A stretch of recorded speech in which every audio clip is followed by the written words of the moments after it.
Hi, I'm Rita Wilkins, also known as the Downsizing Designer.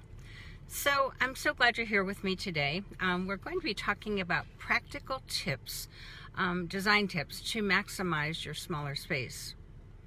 So as more and more Americans are thinking about downsizing or choosing to downsize or right-size their homes to a more manageable space, they're often confronted with how to let go of the furniture, the artwork, all the accessories that they have once used in their larger homes. And as a designer who once owned a big home with all that beautiful stuff in it, all that stuff I collected over many years, I understand the pain of letting all of that stuff go, as well as the difficult task of choosing the fewer items that you'll be able to take with you. But having gone through the downsizing process myself, now living in a much smaller space, I want to share with you several design tips that will help you selectively use some of those beautiful pieces so that you don't overwhelm that new smaller space. So these are a few of the greatest mistakes people make when they're downsizing. Number one, they bring way too much stuff. I was guilty of that myself, and I had to have a storage unit, and then I had to downsize basically a second time. So the number one mistake is they bring way too much stuff to use in a smaller space. Second is that they overcrowd and clutter the small space with that it kind of defeats the whole purpose of living in a smaller space after all, and living with less. And they also bring pieces that are way too large, poorly scaled for a smaller space. And all of this results in having to downsize again. I call it double downsizing, which costs more money, more time, more effort. And it also causes a lot of undue stress. So doing your homework ahead of time is definitely worth the while. So rather than being able to enjoy the new space right away, they're frustrated and that they have to actually almost do it all over again and double downsize. So rather than being able to enjoy that space right away, it's costing them more time, money, and freedom. So I would just recommend that once you do this, that you do it one time, not two. So if you're downsizing to a smaller space, some of the top tips that I have to maximize that space, and the practical tips that I've actually learned myself along the way. Number one, less is more. In a smaller space, fewer items is definitely better. The ones that are well selected, coordinated, and it's definitely better to have a fewer pieces than too many. And remember that you can always add as you go along. So number two is to be clear about how much space you actually have. You actually will have, I should say. And ideally, you'll have a dimensioned floor plan that if you need assistance with that, I can certainly help you with that. And that would be of the newer, smaller space, so that you can actually scale the pieces that you would like to take to make sure that they fit. Number three is to clearly identify the pieces that you most want to take. You have to measure them, scale them into that new floor plan. And number four is to know how you want each room to function. This is very important because in small spaces, each area should have multifunction. It should have a lot of flexibility to accommodate various needs. Whereas in a larger home, you probably had, specific rooms for specific things. But in a smaller space, you have to have multifunction so that the house actually works for you and for your specific lifestyle and needs. And number five is to surround yourself with only the pieces that you love. So when living in a smaller space, everything shows up differently. Why not surround yourself with only the pieces that you enjoy, that matter to you, that have meaning to you, and that function? So that's exactly what designing small spaces is all about. At the heart of all of this design for smaller spaces. It's all about letting go of what doesn't work. It's about intentionally paring down to only the things that you want, need, and will definitely use. And third, it's about making room for a simpler, less cluttered life so that you have more time, money, and freedom to experience that new life that you're actually after. So I hope that these practical design tips have helped you. I do offer, design consultation if you want that. That can either be online, or if you're in the region, it could be in person. So you're welcome to reach out to me at Rita Wilkins at ritawilkins.com. And another thing that I offer is you can schedule an appointment by going to my website for a 30-minute complimentary consultation.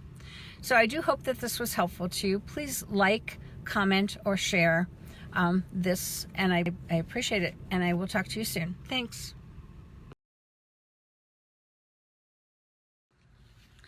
Hi, I'm Rita Wilkins, also known as the Downsizing Designer. Thank you for joining me today on my Facebook Live.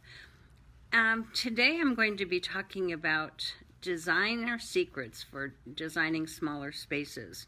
This is actually one of my favorite subjects. Of course, those of you that have followed me or know me regularly, you know that I have a number of favorite topics in design because I love what I do. But this today is actually very personal, because many of you may know that I downsized from a very large home, 5,000 square feet, to 867 square feet a few years ago, which is how I got my moniker, the Downsizing Designer. But like you, I was challenged by many of the same things. How could I possibly make a much smaller space, not just my home, but a beautiful, dramatic, jewel box apartment that I love to come home to, that I love to spend time in, and that I love to invite family and friends to. So I understand and relate to the challenge that you might be having if you are either in a smaller space or if you're considering it. So for those of you that are thinking about downsizing and you don't know how to make it look great, work well for you, and you don't want it to feel cluttered, then today's topic for Facebook Live is meant just for you. So I'm excited to share my top 5 all-time favorite design secrets that I've collected over the last 35 years. And this is first and foremost that less is more. So the last thing you want to do is to over-furnish, over-clutter your new smaller space. And there's a tendency to say, I could use this, I could use that. Well, the reality is you probably shouldn't. So I would go sparser on furniture rather than more. It's like using a minimalist approach to design. Less is more. And to make the most of every square inch. Max out storage, use multi-purpose pieces. Everything should have a home or space for it to live in, that you can pull it out when you need it. The idea of keeping the floor clear and open is critical so that it gives the feeling of a larger space. And then the last bullet in the less is more would be to edit every single day. It's funny how clutter just shows up so differently in a small space. In a large home, you could have left mail on the counter, magazines over here, over there, and they wouldn't have shown up. But in a smaller space, they show up pretty easily. So the second tip that I would have, one of my favorite tips, is that mirrors and lighting both will become your best friends, because you might have fewer windows, not as much natural light in your smaller space. You want to create an illusion of it being lighter and brighter. And mirrors, number one, what they do is they, when they're well placed, they reflect natural light. They let the outside in. In my own apartment, I placed a large mirror. It's positioned near my balcony so that I can actually right now as I speak, I can actually see Washington Square, which is this beautiful park that's right below me. It makes me feel like I'm outside, even though I'm not. And that's all because of a mirror that's well placed. And then another one that I placed strategically is in my master bedroom. I'm a very early riser. I love sunrise, and in this particular apartment, I don't get sunrise, but I placed a very large freestanding mirror very close to the to my floor-to-ceiling window, so that every morning when I wake up, I get to see the sunrise. Now, this may not be for everyone because not everybody's an early morning person, but for me, that was important.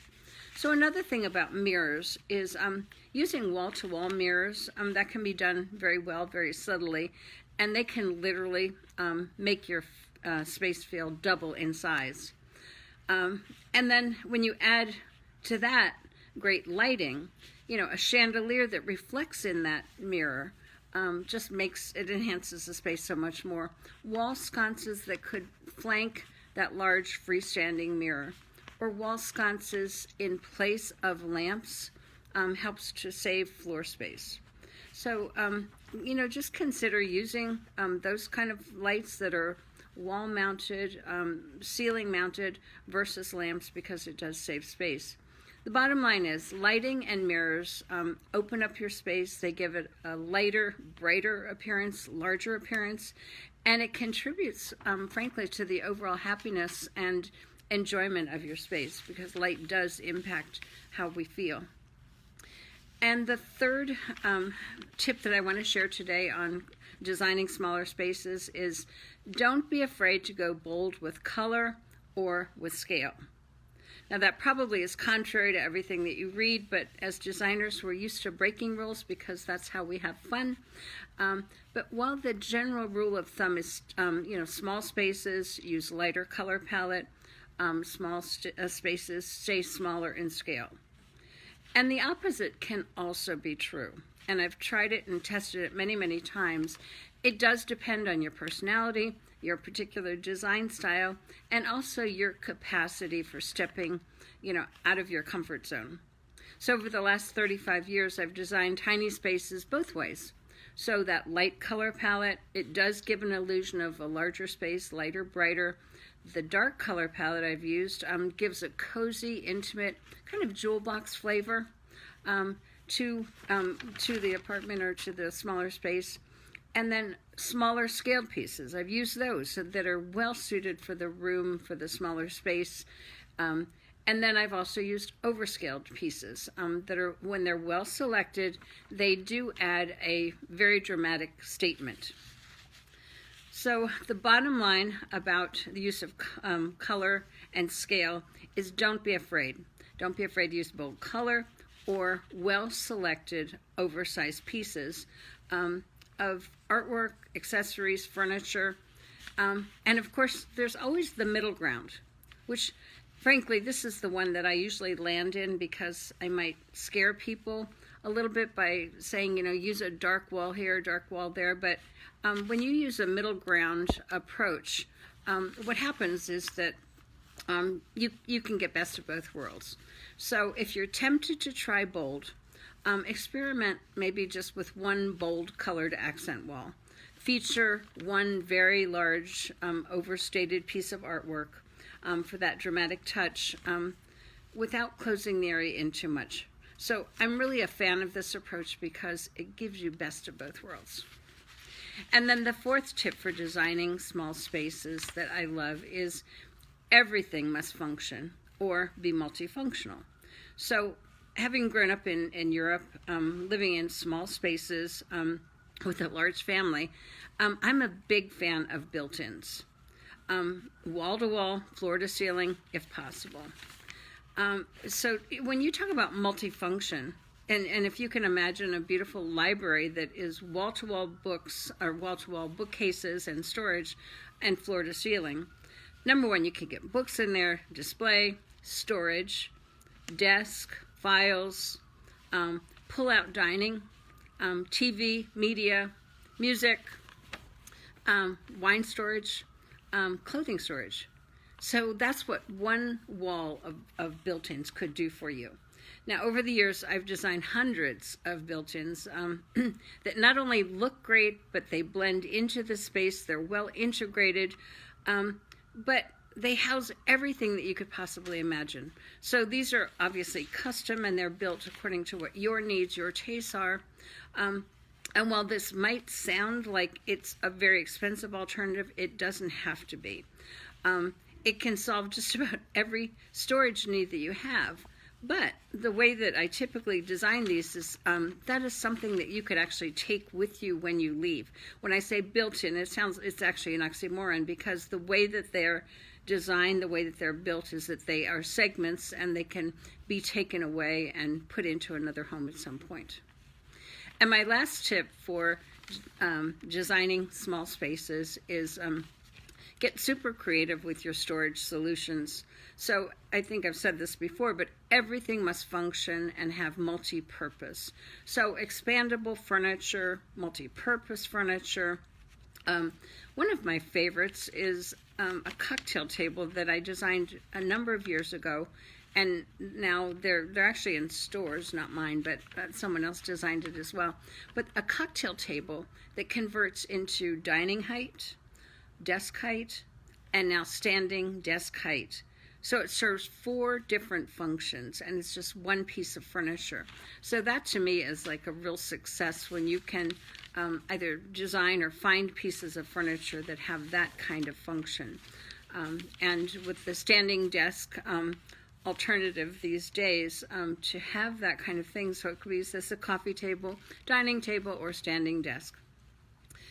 Another one that really is appealing to me is it's kind of an old-fashioned concept, but it's basically a hutch headboard with flanking night tables that serve as storage, nightstand, and then that kind of hutch headboard also comes with storage under the bed. So there you have multifunction, so it can be for books, for storage, for clothing, for lighting, for underbed storage. So again, at least 3 to 4 functions. So my mantra is everything in a small space has to have a home.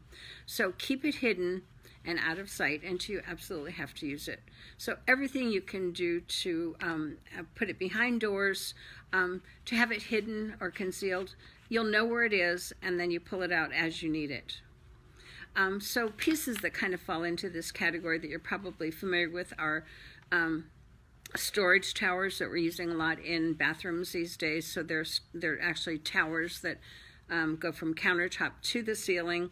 It serves as storage for your toothbrush that you can just plug in. Your hairdryer can be plugged in because we always put outlets in them. Toiletries, medicines, and so forth. And it's right there, and yet it keeps all the mess off your countertop. And the other one that you're probably familiar with are storage benches, ottomans, that kind of thing for blankets, for shawls, for pillows, that kind of thing. So those are my 5 favorite tips. I'll also be blogging about this, and I also then, following this, I'll be doing a YouTube video. So if you missed all of it or part of it. So if you're considering downsizing and moving to a much smaller space, or if you've already downsized and you just don't know how to do this, let me know. I'd love to help you. But know that it is possible to create a small space that you'll love. So you just need to be selective, and you need to be a little bit more creative. So what are your takeaways from today's conversation? I would love to hear from you. So if you will, comment, like, share with your friends, and I will see you every Thursday on Facebook Live for the next several months anyway. That's what we have scheduled. I'd love to hear from you. So also, if you have any questions, just know that you can go to my website, Rita Wilkins at ritawilkins.com. I do offer a 30-minute complimentary consultation on anything design or downsizing. Have a great day.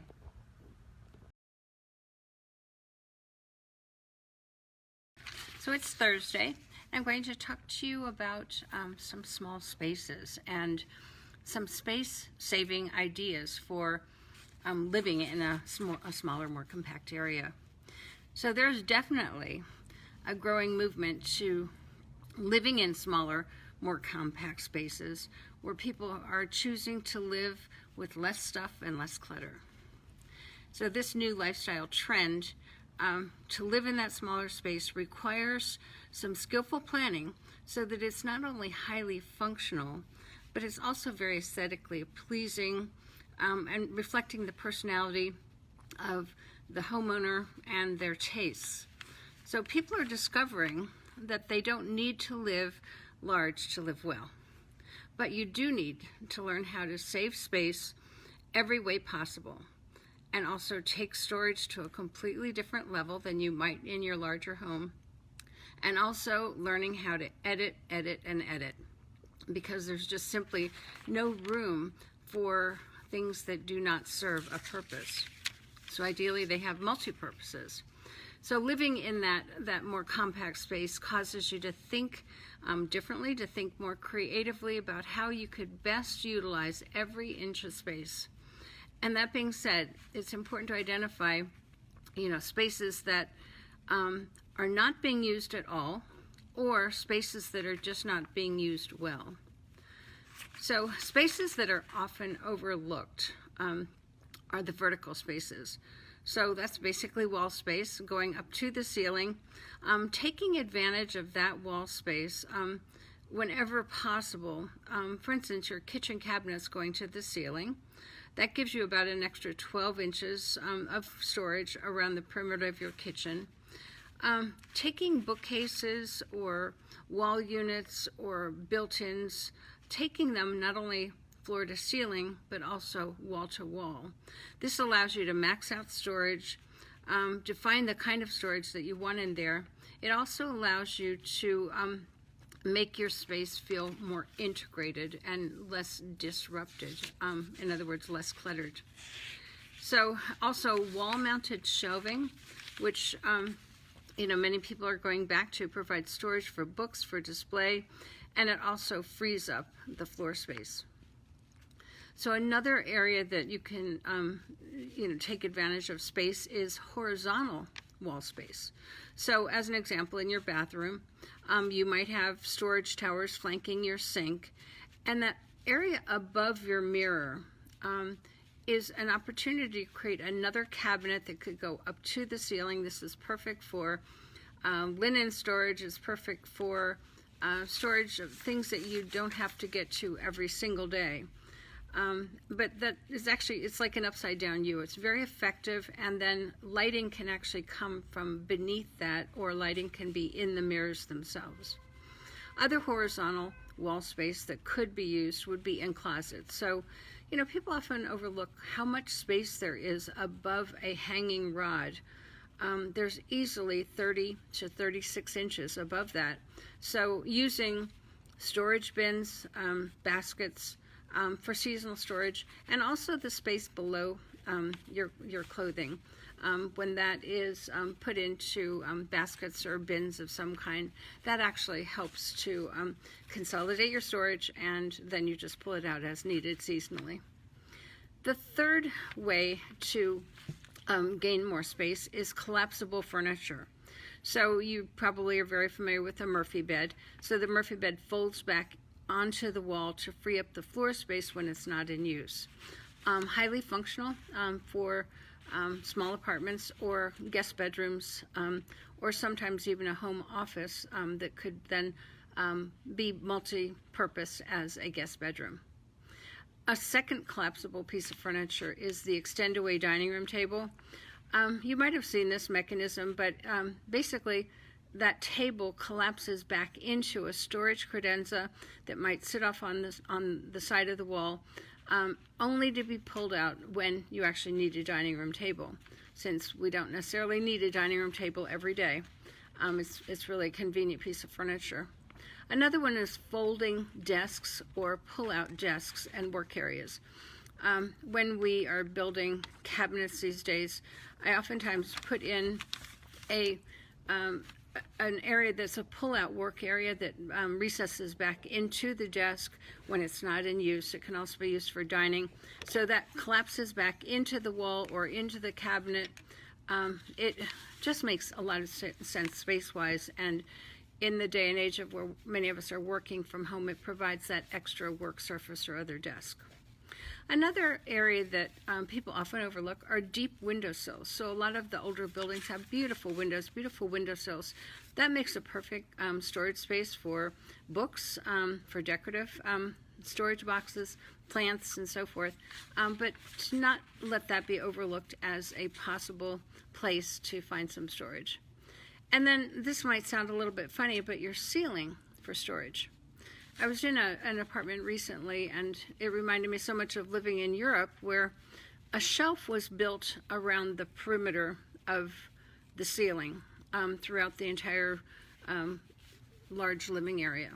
And there were collectibles up there, and everything from collectibles to books to artwork, whatever it is that you can put up there. Typically, we would mount that approximately 12 to 16 inches below the ceiling, have it run around the perimeter of the space, and it's amazing how much more storage that you can get because of that. So those are spaces that we oftentimes overlooked. Now, the other thing to think about are spaces that are just not being well used at all, and we all have those. So, example, in a kitchen cabinet, if you were to open your kitchen cabinets right now and look at that upper shelf or upper two shelves of your cabinetry, how well are they really being used? And how could they be used more effectively? First of all, what can you edit from them that you no longer use? So I recently did this, and I looked at the upper cabinets, and I thought, my goodness, I don't even know what's up there anymore. So I got on a little ladder, and there were things that I put up there 4 years ago when I moved into my apartment, and I haven't used them since. I'd even forgotten they were there.